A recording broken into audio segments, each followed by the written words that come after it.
Ang pinaka-mahirap maging OFW ay yung napalayo ka sa pamilya mo. Hindi ako nakauwi ng matagal kasi yung father ko may sakit. Hindi na siya nakaka-check up. Yung perang ibabakasyon ko, Papadala ko na lang sa kanila para panggamot nila. Pag winter ay ang hirap. Kahit masama ang pakiramdam mo, pipilitin mong bumangon. Hindi ako basta makauwi kahit gustong-gusto ko. Meron po akong binabayarang bahay buwan-buwan at ang aking mga anak, sa aking lahat sila umaasa. Malungkot kasi ako lang mag-isa. Hindi ko nakita ang bunso ko na iniwan ko 1 taon lang siya.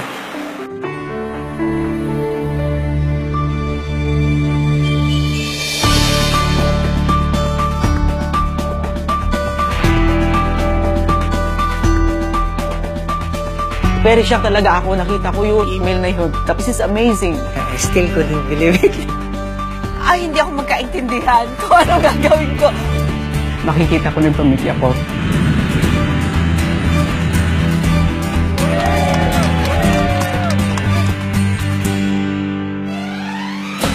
ang namimiss ko ay ang pamilya ko.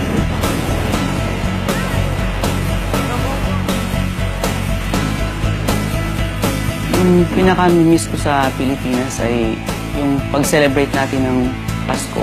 Sobrang saya ko. Hindi ko may paliwanag. Pilipinas na ako.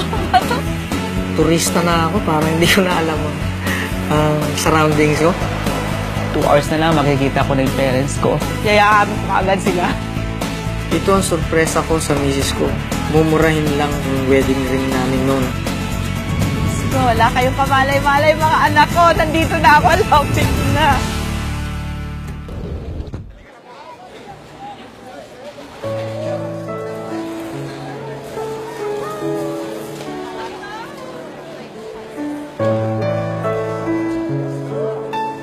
Malang araw mawawala ng paningin niya.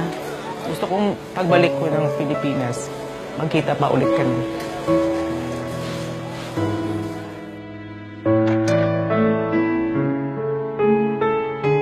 Gusto ko na mayakap pa aking mga anak at apo. Hinahanap-hanap nila yung aming bonding. Ngayon na nandito ako, dodoblihin ko yon.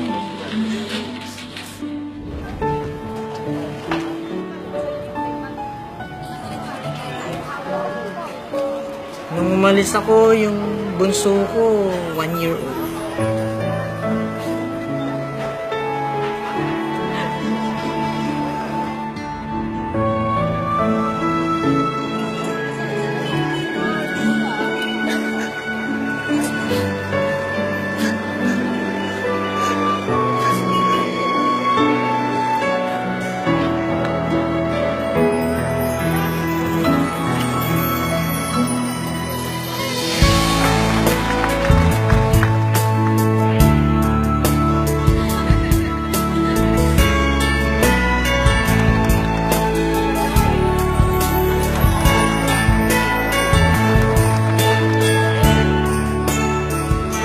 The highlight is being with them.